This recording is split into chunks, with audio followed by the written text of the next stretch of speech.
The mist hung heavy over the pines that morning, the kind of silence that makes you feel like the forest itself is holding its breath. I adjusted the strap of my rifle, the leather worn smooth from years of use. I had hunted since I was a boy, but today felt different. There was a weight in the air, something I couldn't quite name. I had tracked the elk for hours. Its prints were fresh in the damp soil, and I could still catch the faint musk of its presence in the wind. This wasn't just any animal. This was the bull of the valley, enormous and regal, spoken of in hushed voices among hunters. They said its antlers spread like the branches of a winter tree, and that no man had ever brought it down. When I finally spotted it, my breath caught. The elk stood in a clearing, its coat glistening in the pale dawn light, steam curling from its nostrils. Its antlers were more magnificent than I had ever imagined, each tine catching the sun like a crown of fire. For a moment, I simply stared, overwhelmed by the sheer majesty of the creature. I steadied myself. I had one clean shot, and I took it. The sound cracked through the forest like lightning. The elk staggered, hit square in the chest right where the heart should be. My hunter's instinct told me it was a sure kill. But then, to my shock, the elk threw back its head and ran. It did not stumble blindly. It ran with power, with defiance, its muscles surging as though the bullet were nothing but an annoyance.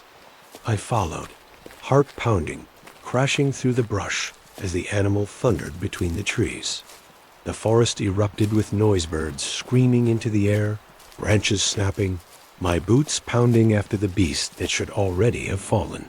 What I saw there unsettled me. Not fear, not weakness, but something like understanding, a quiet acknowledgement between hunter and hunted. The animal's chest heaved, its breath ragged, blood darkening its flank. And yet, it stood tall, proud, as though daring the world itself to bring it down. Minutes stretched into an eternity. I had fired true. I knew it.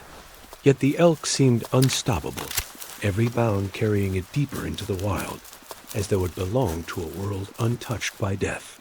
My lungs burned, but I kept chasing, driven not by bloodlust, but by something stranger in awe I could not explain. The elk gave a final, shuddering breath, then leapt from the ridge. Its body vanished into the fog below, swallowed whole by the endless gray. For a long moment, I stood frozen, my heart hammering in my ears. I had come to claim a trophy, but instead, I had been given something far greater. A story, a memory, a lesson in the unyielding will of life.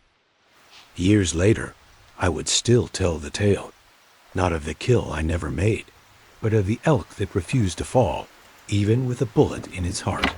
Listeners would shake their heads, some doubting, some believing.